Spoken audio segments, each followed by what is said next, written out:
The extract from my private diary, which forms the last chapter, has brought my narrative up to the 18th of October, a time when these strange events began to move swiftly towards their terrible conclusion.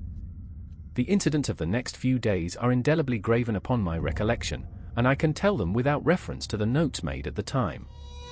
I start then from the day which succeeded that upon which I had established two facts of great importance: the one, that Mrs. Laura Lyons of Coombe Tracey had written to Sir Charles Baskerville and made an appointment with him at the very place and hour that he met his death; the other, that the lurking man upon the moor was to be found among the stone huts upon the hillside. With these two facts in my possession, I felt that either my intelligence or my courage must be deficient if I could not throw some further light upon these dark places. I had no opportunity to tell the baronet what I had learned about Mrs. Lyons upon the evening before, for Dr. Mortimer remained with him at cards until it was very late. At breakfast, however, I informed him about my discovery and asked him whether he would care to accompany me to Coombe Tracey. At first, he was very eager to come, but on second thoughts, it seemed to both of us that if I went alone the results might be better. The more formal we made the visit, the less information we might obtain. I left Sir Henry behind, therefore, not without some prickings of conscience, and drove off upon my new quest. When I reached Coombe Tracey, I told Perkins to put up the horses, and I made inquiries for the lady whom I had come to interrogate. I had no difficulty in finding her rooms, which were central and well appointed. A maid showed me in without ceremony, and as I entered the sitting room, a lady, who was sitting before a Remington typewriter, sprang up with a pleasant smile of welcome. Her face fell, however, when she saw that I was a stranger, and she sat down again and asked me the object of my visit. The first impression left by Mrs. Lyons was one of extreme beauty. Her eyes and hair were of the same rich hazel color, and her cheeks, though considerably freckled, were flushed with the exquisite bloom of the brunette, the dainty pink which lurks at the heart of the sulphur rose. Admiration was, I repeat, the first impression. But the second was criticism. There was something subtly wrong with the face, some coarseness of expression, some hardness, perhaps of eye, some looseness of lip, which marred its perfect beauty. But these, of course, are afterthoughts. At the moment, I was simply conscious that I was in the presence of a very handsome woman, and that she was asking me the reasons for my visit. I had not quite understood until that instant how delicate my mission was. "I have the pleasure," said I, "of knowing your father." It was a clumsy introduction, and the lady made me feel it. "There is nothing in common between my father and me," she said. "I owe him nothing, and his friends are not mine. If it were not for the late Sir Charles Baskerville and some other kind hearts, I might have starved for all that my father cared. It was about the late Sir Charles Baskerville that I have come here to see you." The freckles started out on the lady's face. "What can I tell you about him?" she asked, and her fingers played nervously over the stops of her typewriter. "You knew him, did you not?" "I have already said that I owe a great deal to his kindness. If I am able to support myself, it is largely due to the interest which he took in my unhappy situation." "Did you correspond with him?" The lady looked quickly up with an angry gleam in her hazel eyes. "What is the object of these questions?" she asked sharply. "The object is to avoid a public scandal. It is better that I should ask them here than that the matter should pass outside our control." She was silent, and her face was still very pale. At last she looked up, with something reckless and defiant in her manner. "Well, I'll answer," she said. "What are your questions? Did you correspond with Sir Charles?" "I certainly wrote to him once or twice to acknowledge his delicacy and his generosity." "Have you the dates of those letters?" "No." "Have you ever met him?" "Yes, once or twice, when he came into Coombe Tracey. He was a very retiring man, and he preferred to do good by stealth." "But if you saw him so seldom and wrote so seldom, how did he know enough about your affairs to be able to help you, as you say that he has done?" She met my difficulty with the utmost readiness. "There were several gentlemen who knew my sad history and united to help me. One was Mr. Stapleton, a neighbor, an intimate friend of Sir Charles. He was exceedingly kind, and it was through him that Sir Charles learned about my affairs.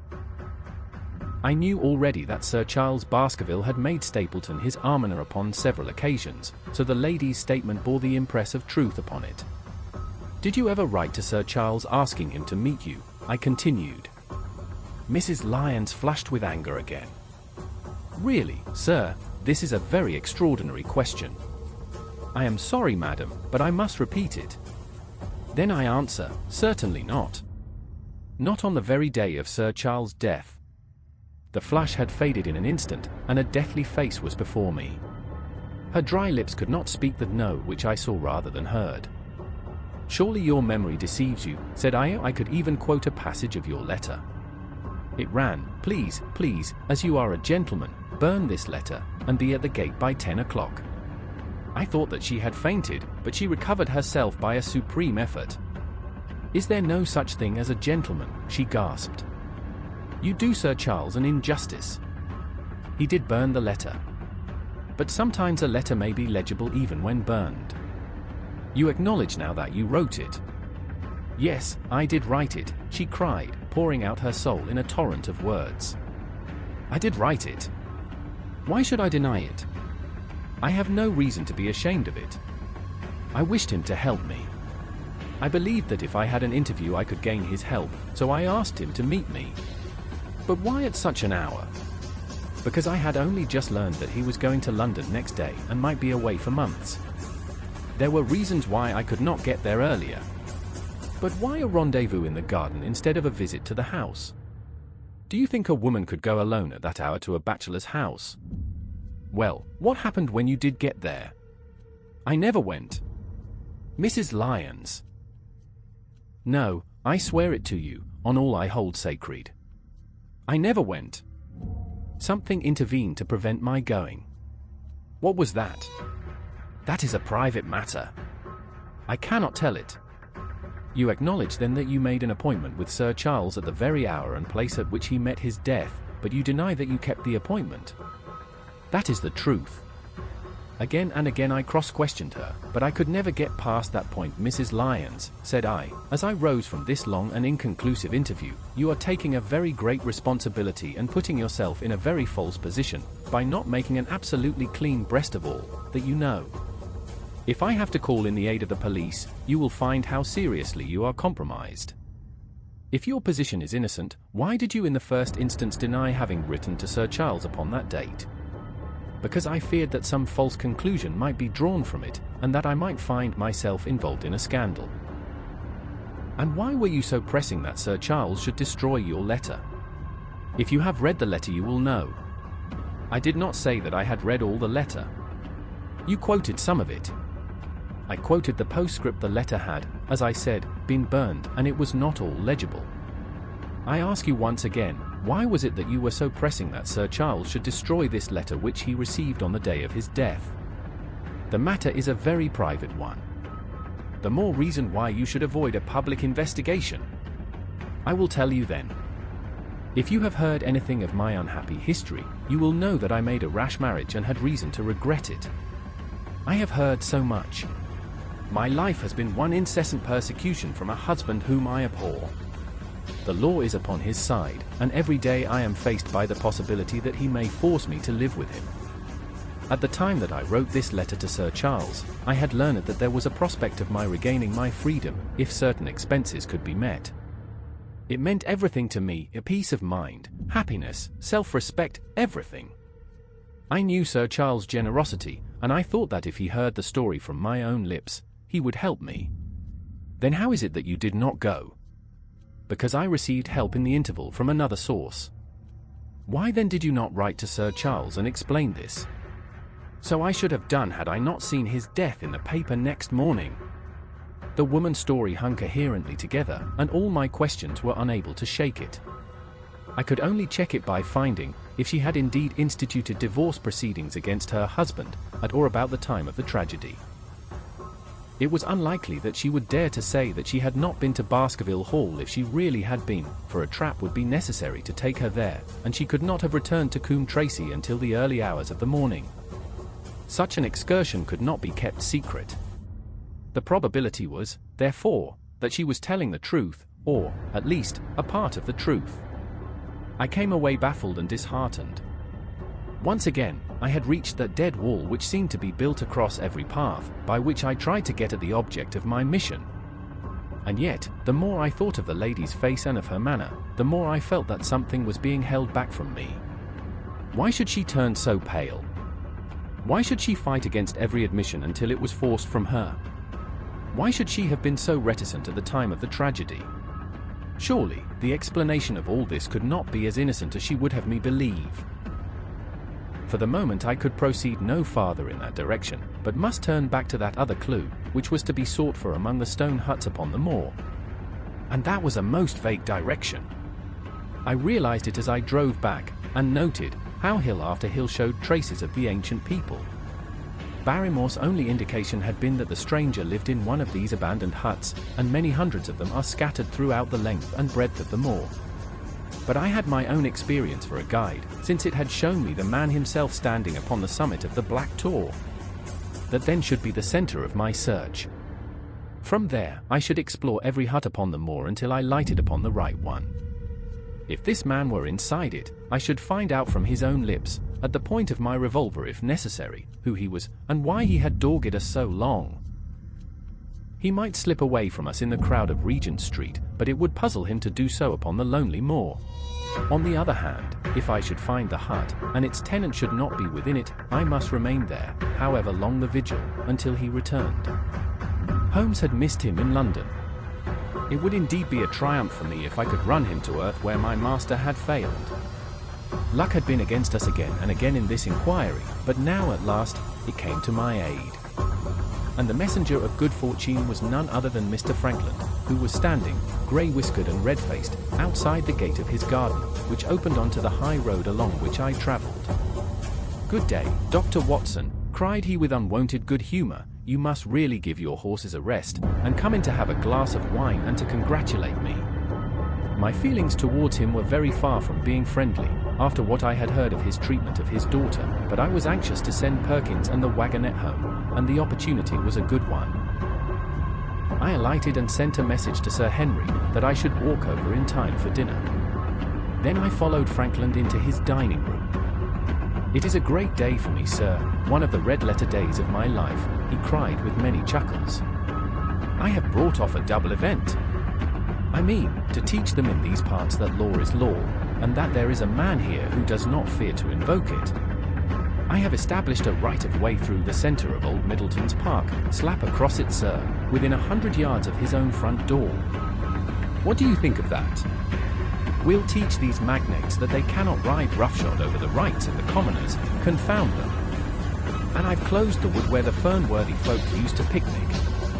These infernal people seem to think that there are no rights of property, and that they can swarm where they like with their papers and their bottles. Both cases decided, Dr. Watson, and both in my favour. I haven't had such a day since I had Sir John Morland for trespass, because he shot in his own warren. How on earth did you do that? Look it up in the books, sir. It will repay reading, Frankland versus Morland, Court of Queen's Bench. It cost me £200, but I got my verdict. Did it do you any good? None, sir, none. I am proud to say that I had no interest in the matter. I act entirely from a sense of public duty. I have no doubt, for example, that the Fernworthy people will burn me in effigy tonight. I told the police last time they did it that they should stop these disgraceful exhibitions. The county constabulary is in a scandalous state, sir, and it has not afforded me the protection to which I am entitled. The case of Frankland versus Regina will bring the matter before the attention of the public. I told them that they would have occasion to regret their treatment of me, and already my words have come true. How so? I asked. The old man put on a very knowing expression. Because I could tell them what they're dying to know, but nothing would induce me to help the rascals in any way. I had been casting round for some excuse by which I could get away from his gossip, but now I began to wish to hear more of it. I had seen enough of the contrary nature of the old sinner to understand that any strong sign of interest would be the surest way to stop his confidences. Some poaching case, no doubt, said I, with an indifferent manner. Ha ha, my boy, a very much more important matter than that. What about the convict on the moor? I started. You don't mean that you know where he is, said I. I may not know exactly where he is, but I am quite sure that I could help the police to lay their hands on him. Has it never struck you that the way to catch that man was to find out where he got his food, and so trace it to him? He certainly seemed to be getting uncomfortably near the truth. No doubt, said I. But how do you know that he is anywhere upon the moor? I know it because I have seen with my own eyes the messenger who takes him his food. My heart sank for Barrymore. It was a serious thing to be in the power of this spiteful old busybody. But his next remark took a weight from my mind. You'll be surprised to hear that his food is taken to him by a child. I see him every day through my telescope upon the roof. He passes along the same path at the same hour, and to whom should he be going except to the convict? Here was luck indeed. And yet, I suppressed all appearance of interest. A child! Barrymore had said that our unknown was supplied by a boy. It was on his track, and not upon the convicts, that Frankland had stumbled. If I could get his knowledge, it might save me a long and weary hunt. But incredulity and indifference were evidently my strongest cards. I should say that it was much more likely that it was the son of one of the moorland shepherds taking out his father's dinner. The least appearance of opposition struck fire out of the old autocrat. His eyes looked malignantly at me, and his grey whiskers bristled like those of an angry cat. Indeed, sir, said he, pointing out over the wide-stretching moor. Do you see that black tor over yonder? Well, do you see the low hill beyond with the thorn bush upon it? It is the stoniest part of the whole moor. Is that a place where a shepherd would be likely to take his station? Your suggestion, sir, is a most absurd one. I meekly answered that I had spoken without knowing all the facts. My submission pleased him and led him to further confidences. You may be sure, sir, that I have very good grounds before I come to an opinion. I have seen the boy again and again with his bundle. Every day, and sometimes twice a day, I have been able, but wait a moment, Dr. Watson. Do my eyes deceive me, or is there at the present moment something moving upon that hillside? It was several miles off, but I could distinctly see a small dark dot against the dull green and grey. Come, sir, come, cried Frankland, rushing upstairs. You will see with your own eyes and judge for yourself. The telescope, a formidable instrument mounted upon a tripod, stood upon the flat leads of the house. Frankland clapped his eye to it and gave a cry of satisfaction. Quick, Dr. Watson, quick, before he passes over the hill. There he was, sure enough, a small urchin with a little bundle upon his shoulder, toiling slowly up the hill. When he reached the crest, I saw the ragged, uncouth figure, outlined for an instant against the cold blue sky. He looked round him with a furtive and stealthy air, as one who dreads pursuit. Then he vanished over the hill. Well, am I right? Certainly, there is a boy who seems to have some secret errand. And what the errand is even a county constable could guess. But not one word shall they have from me, and I bind you to secrecy also, Dr. Watson. Not a word. You understand. Just as you wish. They have treated me shamefully, shamefully. When the facts come out in Frankland versus Regina, I venture to think that a thrill of indignation will run through the country. Nothing would induce me to help the police in any way. For all they cared, it might have been me, instead of my effigy, which these rascals burned at the stake. Surely you are not going? You will help me to empty the decanter in honor of this great occasion. But I resisted all his solicitations, and succeeded in dissuading him from his announced intention of walking home with me. I kept the road as long as his eye was on me, and then I struck off across the moor and made for the stony hill over which the boy had disappeared. Everything was working in my favor, and I swore that it should not be through lack of energy or perseverance that I should miss the chance which fortune had thrown in my way.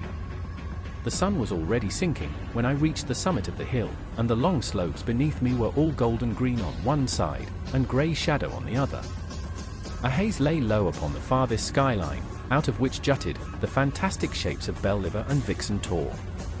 Over the wide expanse there was no sound and no movement. One great grey bird, a gull or curlew, soared aloft in the blue heaven. He and I seemed to be the only living things between the huge arch of the sky and the desert beneath it. The barren scene, the sense of loneliness, and the mystery and urgency of my task all struck a chill into my heart. The boy was nowhere to be seen. But down beneath me in a cleft of the hills, there was a circle of the old stone huts, and in the middle of them there was one, which retained sufficient roof to act as a screen against the weather. My heart leaped within me as I saw it. This must be the burrow where the stranger lurked. At last, my foot was on the threshold of his hiding place, his secret was within my grasp. As I approached the hut, walking as warily as Stapleton would do, when with poised net, he drew near the settled butterfly, I satisfied myself that the place had indeed been used as a habitation.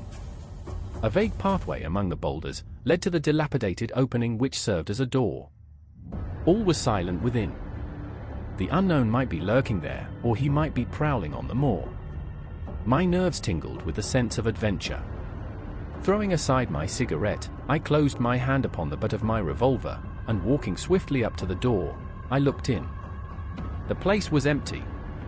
But there were ample signs that I had not come upon a false scent. This was certainly where the man lived. Some blankets rolled in a waterproof lay upon that very stone slab upon which Neolithic man had once slumbered. The ashes of a fire were heaped in a rude grate. Beside it lay some cooking utensils and a bucket half full of water. A litter of empty tins showed that the place had been occupied for some time, and I saw, as my eyes became accustomed to the checkered light, a pannikin and a half-full bottle of spirits standing in the corner.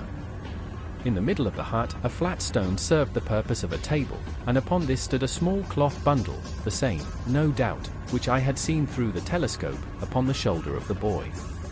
It contained a loaf of bread, a tin tongue, and 2 tins of preserved peaches. As I set it down again, after having examined it, my heart leaped to see that beneath it there lay a sheet of paper with writing upon it. I raised it, and this was what I read, roughly scrawled in pencil. Dr. Watson has gone to Coombe Tracey. For a minute, I stood there with the paper in my hands, thinking out the meaning of this curt message. It was I, then, and not Sir Henry, who was being dogged by this secret man. He had not followed me himself, but he had set an agent, the boy, perhaps, upon my track, and this was his report. Possibly I had taken no step, since I had been upon the moor, which had not been observed and reported. Always there was this feeling of an unseen force, a fine net drawn round us, with infinite skill and delicacy, holding us so lightly, that it was only at some supreme moment that one realized that one was indeed entangled in its meshes. If there was one report, there might be others. So I looked round the hut in search of them. There was no trace, however, of anything of the kind, nor could I discover any sign which might indicate the character or intentions of the man who lived in this singular place, save that he must be of Spartan habits and cared little for the comforts of life.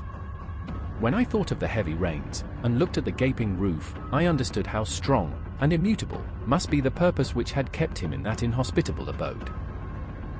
Was he our malignant enemy, or was he by chance our guardian angel? I swore that I would not leave the hut until I knew.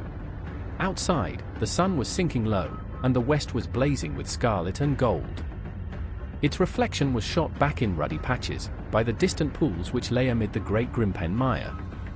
There were the 2 towers of Baskerville Hall, and there a distant blur of smoke which marked the village of Grimpen. Between the two, behind the hill, was the house of the Stapletons. All was sweet and mellow and peaceful in the golden evening light, and yet, as I looked at them, my soul shared none of the peace of nature, but quivered at the vagueness and the terror of that interview which every instant was bringing nearer. With tingling nerves, but a fixed purpose, I sat in the dark recess of the hut and waited with somber patience for the coming of its tenant.